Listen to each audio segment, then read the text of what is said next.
لە ماوەی 6 مانگی ڕابردوودا زیاتر لە 15,000 دانیشتووی عێراق داوای مافی پەنابەریان لە وڵاتانی ئەوروپا کردووە.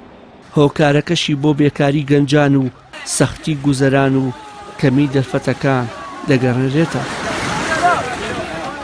لە ڕۆژی جیهانی پەنابەراندا دەستگای لووتکە ئاماری 6 مانگی ڕابردووی لەسەر کۆچی گەنجان بڵاو کردە و دەڵێت خراپی دۆخی ژیانی خەڵک و بێکاری گەنجان و دواکەوتنی موچە و نەبوونی هیوا بۆ چارەسەر هاوڵاتیانی ناچار بە کۆچ کردووە.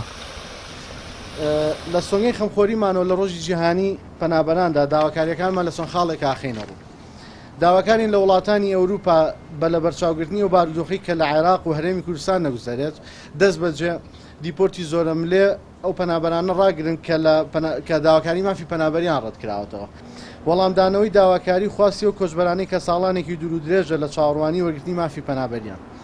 هەروەها داواکارین لە حکوومەتی هەرێمی کوردستان و حکوومەتی فیدراڵ و بە هاوکاری ئەو وڵاتانی کە نوێنەرایەتیان هەیە لە هەرێمی کوردستان و عێراقا هاوکار بن لە دابینکردنی هەلی کار لە کەرتی تایبەت و لە کەرتی گشتی و دابینکردنی مافە سەرەتایەکان و هەروەها پێدانی موچە بە هاوڵاتیان لە کاتی خۆیدا و دووبارە پێدانی پێشینەکانی خانوبەرە و هاوسەرگیری و پێدانی قەرزی بچووک و گەورە بۆ هەندانی گەنجان بۆی لە وڵات بمێننەوە و کارگوزەرانێکی باشتریان هەبێت تا دوور من لە کۆچی ناسایی و مەترسیەکانی ڕێگەی کۆچی ناسایی. تەنیا لەم ساڵدا 6 کەس لە ڕێگەی چوون بۆ هاندەران گیانیان ڕێزداوە و ژمارەیەکیان تەرمەکانیان گەڕێنراوەتەوە عێراق و ئەوانی دیکەش ڕێکاری ئیداری بۆ گەڕاندنەوەیان ماوە. داتای ئەم ساڵیش 15,420 بۆ لە 6 مانگی سەرەتایە ئەو هاوڵاتیانەی کە مافی پەنابەریان تۆمار کردووە و با بڵین لە وڵاتانی ئەوروپا و لە وڵاتانی دەرەوە و لەم ساڵدا لەم 6 مانگی سەرەتایەدا تا ئێستا 6 قوربانی لە دەستگای لووتکە تۆمار کراوە.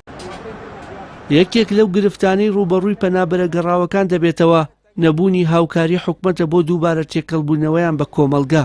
هەر لەبەر ئەمەشە ژمارەیەکی زۆر لەو پەنابەرانەی کە مافی مانەوەیان پێنادرێت ئامادەنی بگەڕێنەوە وڵاتەکانیان و هەر لەبەر ئەمەشە ڕوبەڕووی ئاڵنگاری زۆر دەبنەوە.